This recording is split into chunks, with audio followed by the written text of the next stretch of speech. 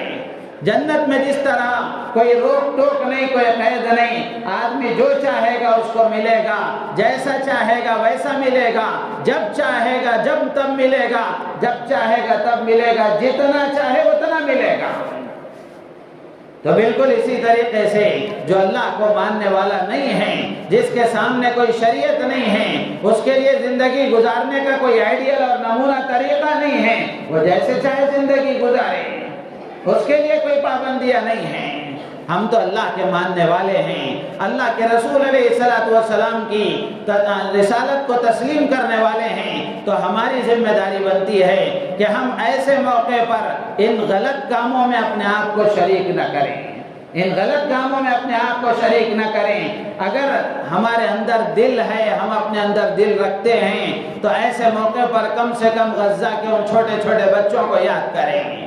کہ ان کی زندگیاں کیسے گزر رہی ہیں اور ان پر کیسے ظلم کے پہاڑ توڑے جا رہے ہیں، اور یہاں ہم شراب و کباب میں لگے ہوئے ہیں۔ کل قیامت کے دن وہ بچے بھی ہوں گے، وہ مائیں بھی ہوں گی، وہ بہنیں بھی ہوں گی، وہ مرد بھی ہوں گے، وہ نوجوان بھی ہوں گے، اور ایک ہم بھی ہوں گے۔ کل قیامت کے دن اللہ کے سامنے، ان کے سامنے کیا منہ دکھا پائیں گے؟ تو میرے عزیز و دوست بزرگوں، بہت ہی عاجزانہ درخواست ہے کہ جتنے پچھلے گزر گئے وہ گزر گئے، جیسا گزر گیا گزر گیا، اب آگے ہم اپنی زندگی کو سدھارنے کی کوشش کریں۔ ذوالنون مصری رحمت اللہ علیہ فرمایا کرتے تھے جو وقت گزر گیا اس پر پچھتاؤ نہیں، جو آنے والا ہے اس کا اندیشہ کرو نہیں، بلکہ جو وقت موجود ہے اس کو صحیح استعمال کرنے کی کوشش کرو۔ اللہ نے مثال کے طور پر آج جمعے کا دن اللہ نے ہمیں دیا ہے، ہماری ذمہ داری ہے کہ ہم اس کو صحیح گزارنے کی کوشش کریں، اس کو صحیح گزارنے کی کوشش کریں۔ تو اب یہ دسمبر کا مہینہ ختم ہوگا، جنوری کا مہینہ شروع ہوگا، تو ایک بات یہ بھی ذہن میں رکھنا چاہیے کہ ہمارا جو اس سال شروع ہوتا ہے وہ محرم الحرام سے شروع ہوتا ہے اور ذی الحجہ پر ختم ہوتا ہے، اس لیے کہ اسلامی تعلیمات اور اسلامی احکامات سب کا تعلق چاند سے ہے، چاند کی تاریخوں سے ہے۔ تو اس اعتبار سے محرم الحرام سے ہمارا سال شروع ہوتا ہے، ذی الحجہ پر جا کر ہمارا سال ختم ہوتا ہے۔ تو ہم اس کو جو سمجھتے ہیں کہ جنوری سے نیا سال شروع ہوتا ہے، یہ شمسی اور سورج کے اعتبار سے دو قسم کے کیلنڈر ہیں، ایک ہجری کیلنڈر ہے، ایک عیسوی کیلنڈر ہے، دونوں طریقوں سے زندگی گزر رہی ہے۔ لیکن علماء نے لکھا ہے کہ ہجری تاریخ،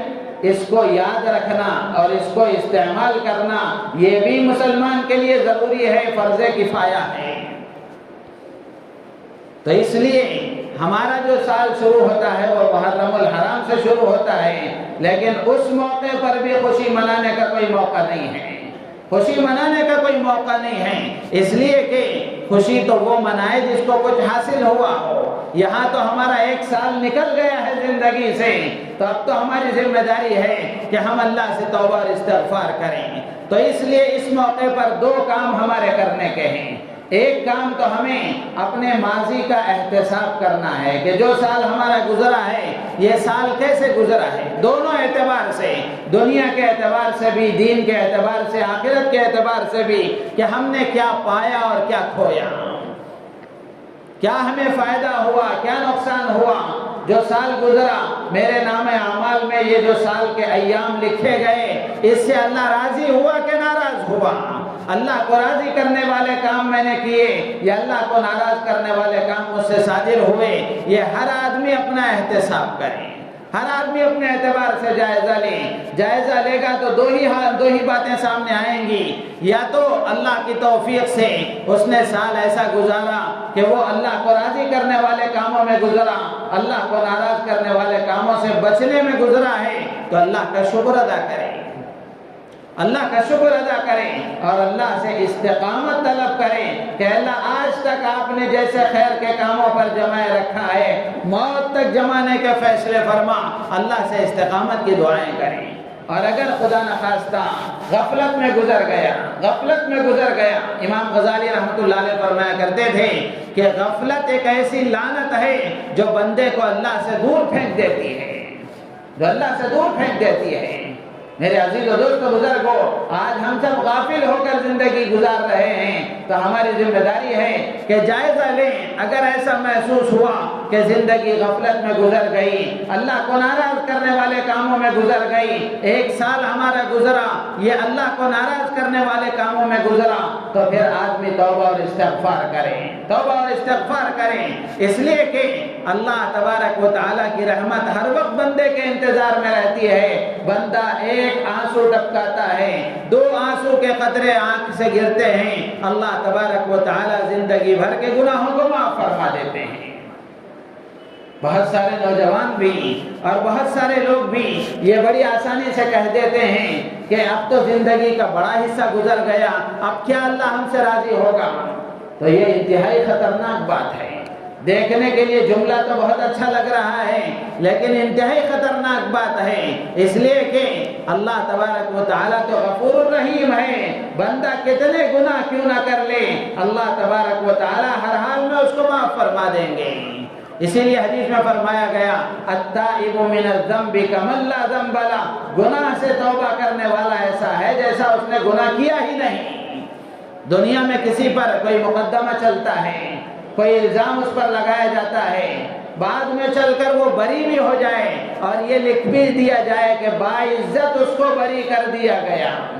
لیکن پھر بھی وہ فائل جس میں اس کو مجرم لکھا گیا ہے وہ فائل محفوظ رہتی ہے۔ لیکن اللہ کو جو دستور ہے وہ ایسا ہے کہ بندہ گناہ کرنے کے بعد اللہ سے توبہ کر لیتا ہے تو پھر اللہ تبارک و تعالیٰ اس کے نام اعمال سے بھی اس کو مٹا دیتے ہیں۔ جس زمین پر وہ گناہ ہوا ہے وہ زمین کو بھی اللہ تعالیٰ بھلا دیتے ہیں، جن اعضاء و جوارح سے وہ حرکتیں ہوئی ہیں اللہ تعالیٰ ان اعضاء و جوارح کو بھی بھلا دیتے ہیں۔ تو اس لیے اس موقع پر کرنے کا ایک کام یہ ہے کہ ہم اللہ سے توبہ اور استغفار کریں، اور دوسرا کام یہ ہے کہ آئندہ کے لیے کچھ عزائم کریں۔ آنے والا جو سال ہے اس سال میں ہم عزائم کریں، دنیا کے اعتبار سے بھی دین کے اعتبار سے بھی، کہ ہم آگے کیا کریں گے، کیسے زندگی گزاریں گے اور کیسے اپنے آپ کو چلائیں گے، ایک منصوبہ بندی کے ساتھ ہم زندگی گزاریں کہ ہم دنیا کے اعتبار سے بھی ترقی کریں گے، اپنے ملک کی خدمت کریں گے، اللہ کے بندوں کی خدمت کریں گے، مظلوموں کا ساتھ دیں گے، اور اسی طریقے سے اپنی آخرت بنانے میں نمازوں کا اہتمام کریں گے، قرآن کا اہتمام کریں گے، اور اسی طریقے سے رشتہ داروں کے حقوق ادا کریں گے، ماں باپ کے حقوق ادا کریں گے، جتنے حقوق ہم سے متعلق ہیں وہ سارے حقوق ادا کرنے کی فکر کریں گے۔ تو اس طرح ہماری ذمہ داری ہے کہ ماضی کے احتساب کے ساتھ، محاسبے کے ساتھ آگے کے عزائم کے ساتھ ہم آنے والے اس سال کا استقبال کریں۔ اللہ تعالیٰ سے دعا ہے اللہ تعالیٰ ہم سب کو ان باتوں پر عمل کی توفیق عطا فرمائے۔ ایک بات مختصر انداز میں عرض کر کے اپنی بات ختم کروں گا کہ آپ حضرات کے علم میں یہ بات ہوگی، بہت ساروں کو معلوم نہیں ہوگا، بہت ساروں کو معلوم بھی ہے کہ آنے والی جمعرات کو 4 تاریخ ہے جنوری کی، جس میں یہ ہمارے لیے بڑی سعادت اور خوش نصیبی کی بات ہے کہ ہمارے علاقے میں کنگ پیلس میں ایشیا کی نہیں بلکہ پورے عالم اسلام کی بڑی درسگاہ دارالعلوم دیوبند کے محتمم حضرت اقدس مولانا مفتی ابوالقاسم صاحب نعمانی بنارسی دامت برکاتہم کی تشریف آوری ہے۔ شہر بنگلور آپ تشریف لا رہے ہیں اور خاص کر ہمارے علاقے کا تو سر اونچا ہو جانا چاہیے فخر سے کہ حضرت کی تشریف آوری ہمارے علاقے میں ہو رہی ہے،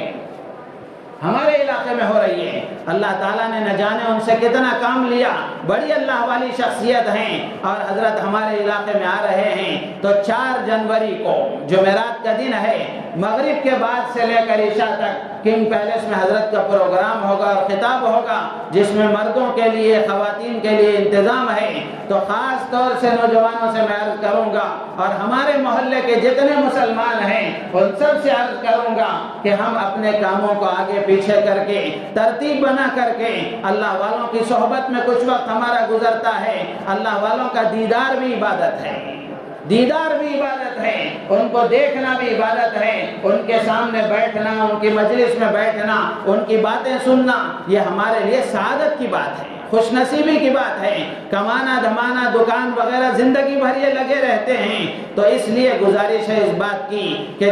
جمعرات کا دن ہے، مغرب کے بعد یہ پروگرام ہے، حضرت ہمارے علاقے کو تشریف لا رہے ہیں۔ تو گزارش کروں گا جتنا مجمع یہاں موجود ہے، جتنے نوجوان یہاں موجود ہیں، ان سے بطور خاص اور ان کی وساطت سے ہمارے محلے کے تمام مسلمانوں سے خاص طور سے نوجوانوں سے عرض ہے کہ نوجوان اپنے اوقات کو آگے پیچھے کر کے اپنے کاروباری مصروفیات کی ترتیب بنا کر کے مغرب کے بعد سے عشاء کے بعد 9 ساڑھے 9 تک کا پروگرام ہوگا، اہتمام سے اس میں شرکت کی کوشش کریں، اپنی مستورات کو بھی اس میں بھیجنے کی کوشش کریں، انشاءاللہ العزیز اس سے ہمارا بھی نفع ہوگا